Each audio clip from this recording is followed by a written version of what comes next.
Hello, welcome to Rebrand with Me series part 4, where we're going to dig into my logo design.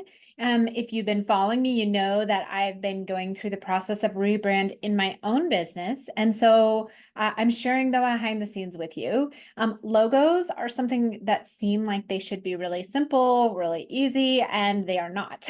Not if you do them well. I mean, there's ways that you can throw something together, but if you want something that's going to be effective, it takes little time and effort in tweaking. And it can be really kind of tricky to boil down your business's message into just this simple symbol that captures the essence of what you do or who you are. And so I'm going to talk a little bit about that and the process that it's been for my business. I want to check into the group here and make sure that I'm showing up. So if you are joining me, say hi.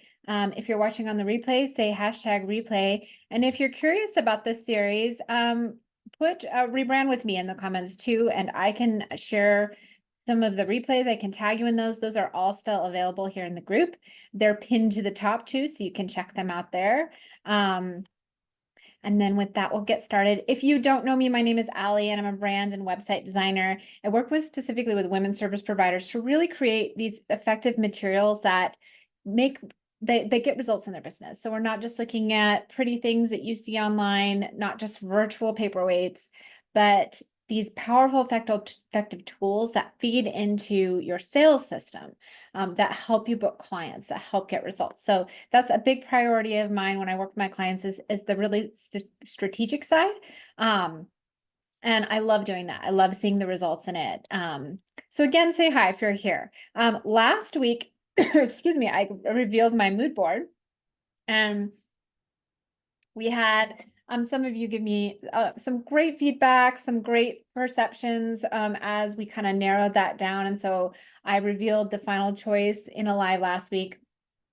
And then before that, I did a lot of the strategic work that went into branding, some of that visual inspiration, strategy, all of that stuff. So what I was doing is setting the groundwork for today, which is time to design my logo, get it out there.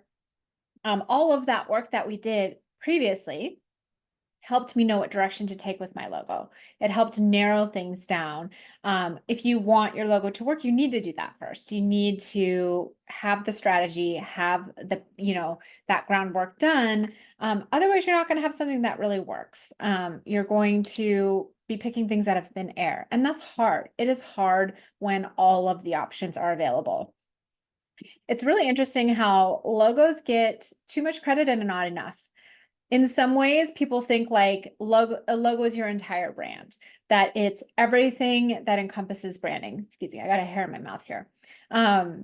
It's not. It is their branding is much more comprehensive than just a logo. It is so many other elements that are working together to create this experience and these perceptions for people that view it. At the same time, a lot of people look at logos and say like, oh, I just need something simple, just whip it up. It's no big deal. And that is actually not how it works.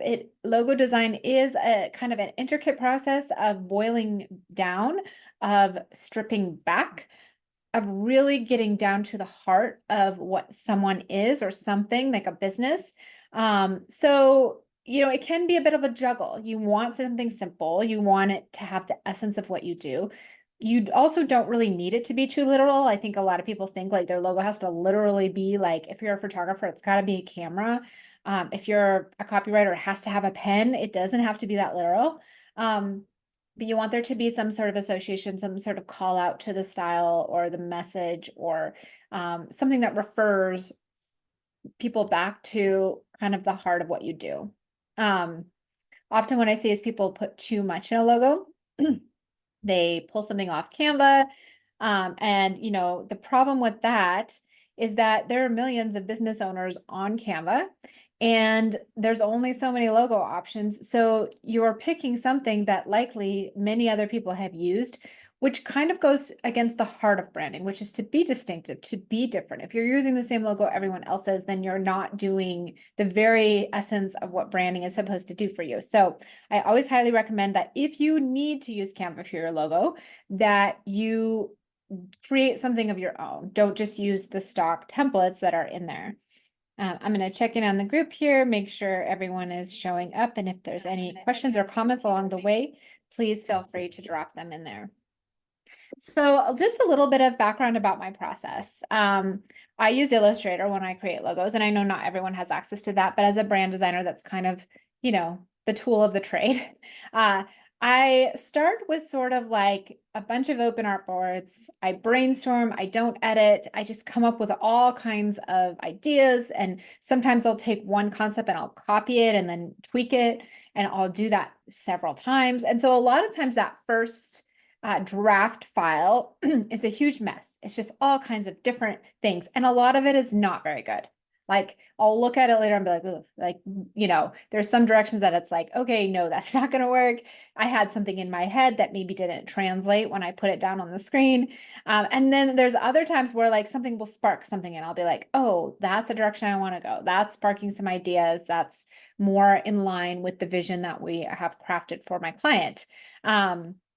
So that's kind of how I start. And then out of that big mess, I pull out like 3 or 4 concepts that are the best, that really do capture the essence of where we're going. And then I'll sometimes take those and like refine those or tweak those a little bit. And it's all just kind of starting with sort of experimentation. It's just, again, brainstorming. I think sometimes we try, like whenever we create something as a business owner, the temptation is to want it to be perfect out of the gate. And that very seldom often happens where you create something perfect out of the gate. Like very few of us can do that. I'm sure maybe, there's some artists who just, kind of like create something right off the bat that's perfect. But that is really our time to try different things out, try out different ideas, maybe combine a couple ideas together. So then with those 3 or 4 concepts that are my strongest, I will present those to my client in this presentation that I'm actually going to give you today. So I'm going to share my logo presentation with you as if you were the client and show you a little bit about what I do. It's kind of like the insider view of my process with my clients. And then I'd love to hear your thoughts on the direction that I'm going. So I'll go ahead and share my screen and let me know too if you can see that in the comments. This should be up. So I always talk a little bit about my goals with the logo too when I talk to clients, because I really am about simplicity and clarity. There are other logo designers who are more on the artistic side who maybe like to do illustrative logos, and I do think that those can work in some with some brands.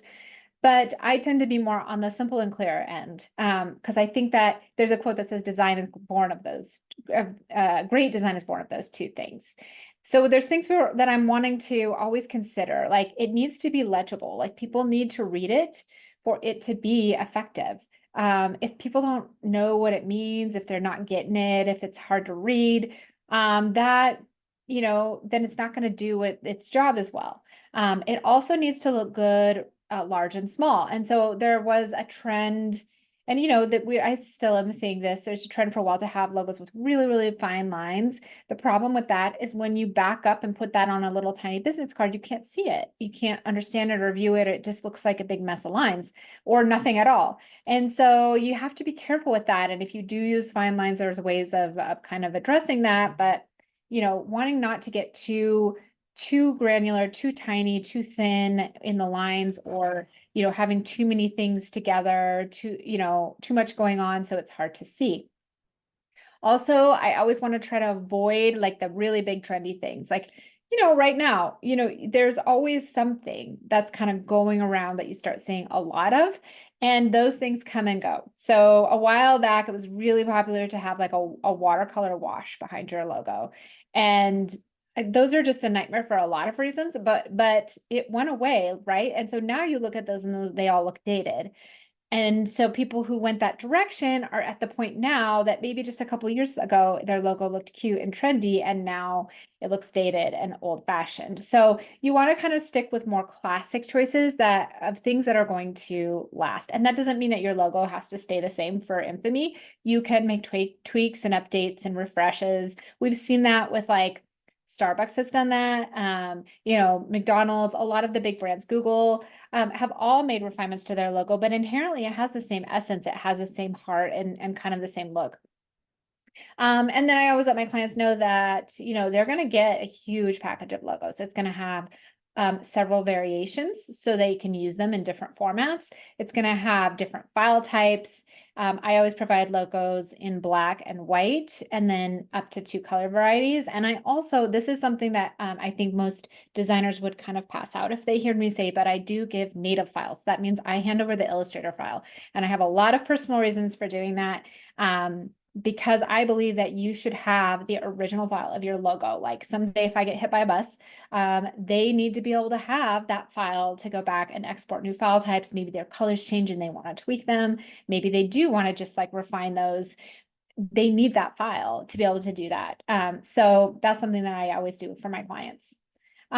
So I generally start, and this is going to be a little bit different for me, but I generally start presenting my logos in black and white. That's all. I send them to them in black because I found that color often sways you one way or the other and maybe sends you in a direction that you didn't intend to go or wouldn't have otherwise. So I strip that away, just give it to them in black and white, and then we add color later. I always emphasize the importance of going back to the fundamental questions that we started with. Like, you know, you're thinking about your target market. Is this going to appeal to them? Are they going to understand it?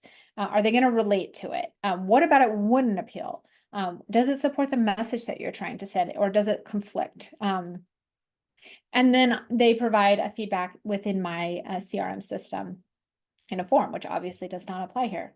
So I always put in a reminder of where what the strategy is. So obviously this is very small type. You probably can't see that, but this talks a little bit about like back to that brand strategy document I created in the early stages of my branding, you know, what ages, the gender, income, values, perceptions, priorities, things that they want. So we talk a little bit about that related to my target market.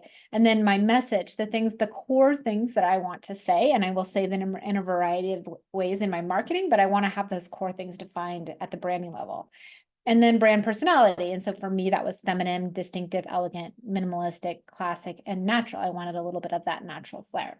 So just as a reminder, if you haven't seen my logo, this is the current logo that I've been using for 7 years. And it's not a bad logo. Like I like it. I think it was a great place for me to start.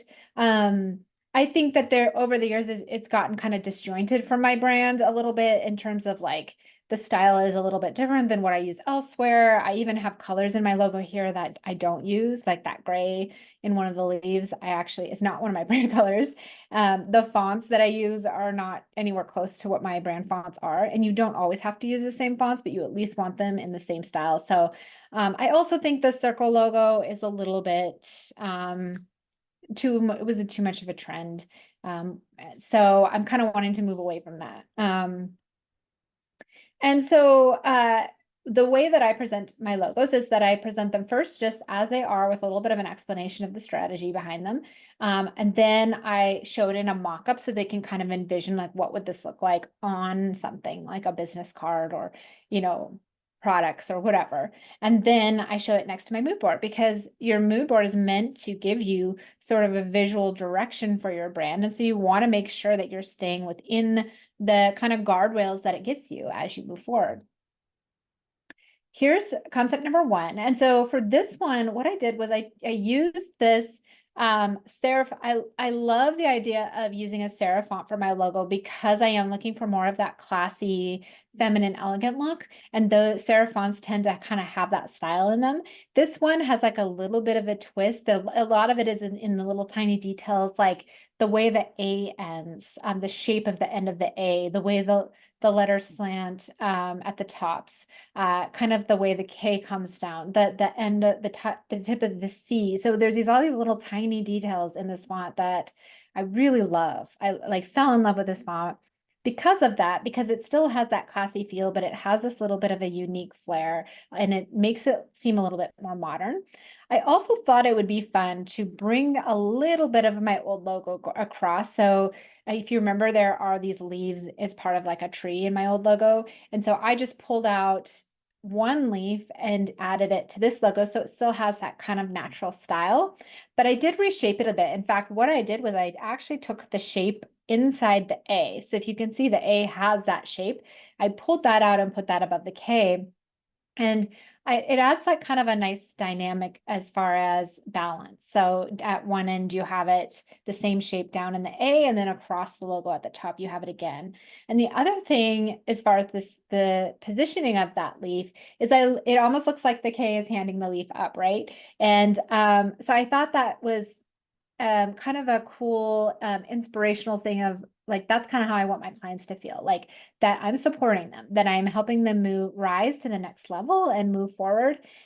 And so that's kind of where that came from. And then there's you see the varieties of the logo here. So I've got the regular logo that is I could use for like the top of my website or stationery or something like that. And then there's smaller variations of it I can use in other places. That's generally called a submark or logo varieties. And so again, using the leaf inside the B, again, echoing that shape in the AN and the B.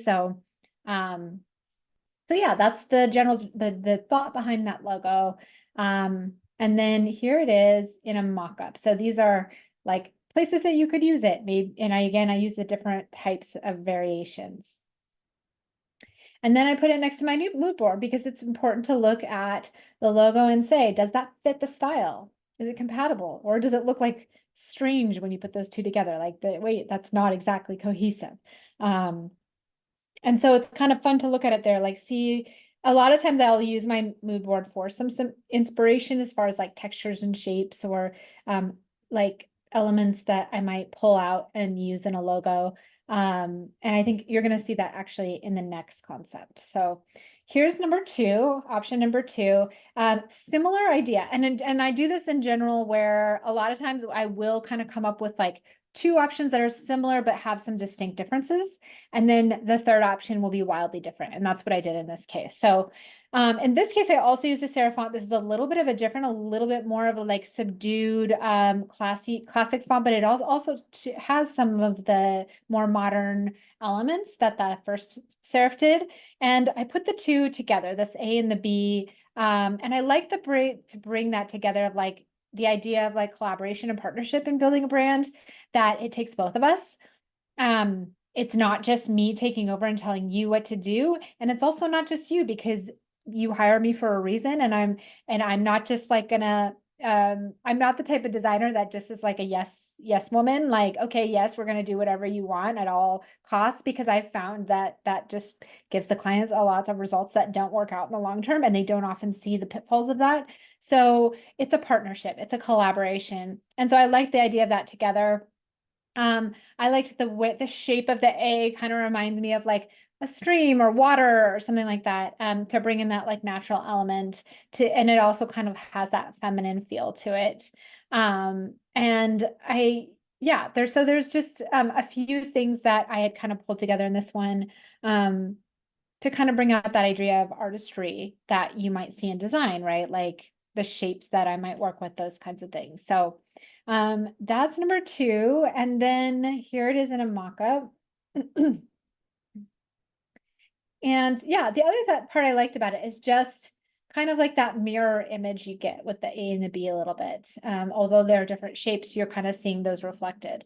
So that's something I see is kind of cool in branding. And then here it is with the mood board. And with this one, again, you see how, I don't know if you can see that on your screen, but in the lower left, there's that texture I use that's kind of got that swirly motion in there, that has a similar flair to the A, the way the A is shaped. So it's kind of that flowing feel to it. So again, that's kind of pulling from my mood board for inspiration in my logos. Number three is very different, totally different direction. Also though still on the side of feminine. I used a script instead of a serif. Scripts are a little bit tricky because you want to make sure they are readable. And that might be one of the challenges with this logo is that, I would want to make sure that it doesn't like look too much like a U, or, I might disconnect the lines between the L's to make sure that's readable. But this also has that look of kind of feminine, sophisticated, but also a little more like natural, down to earth. It's got the growth aspect. I used the leaf again in the eye, the dot as the eye.